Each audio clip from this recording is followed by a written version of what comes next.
Një fotografi e kryeministrit në detyrë Albin Kurti dhe kandidatit të PDK-s për kryeministër Bedri Hamza në ndeshjen finale të Kupës së Kosovës në basketbol kanë gjatur reagime të shumta. Kurti dhe Hamza u pan duke biseduar së bashku, por sipas deputetes së lëvizjes Vetvendosje Arieta Feiza, e cila ishte në atë ngjarje, në atë takim, nuk është diskutuar asgjë lidhur me situatën politike apo ndonjë bashkëpunim nëpërmjet LVV-s dhe PDK-s.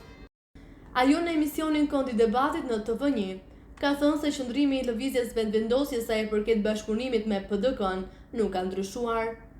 Diskutimi ka qenë për lojën, besoj që është krejt e natyrshme të ketë një komunikim normal edhe të jenë prezent.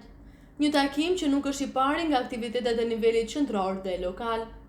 Arsyeja pse po komentohet veçanërisht kjo fotografi është për shkak të situatës politike dhe pozicionit të lëvizjes Vetvendosje me qëndrim të qartë në raport me bashkëpunimin me PDK-n, pra e kemi sqaruar.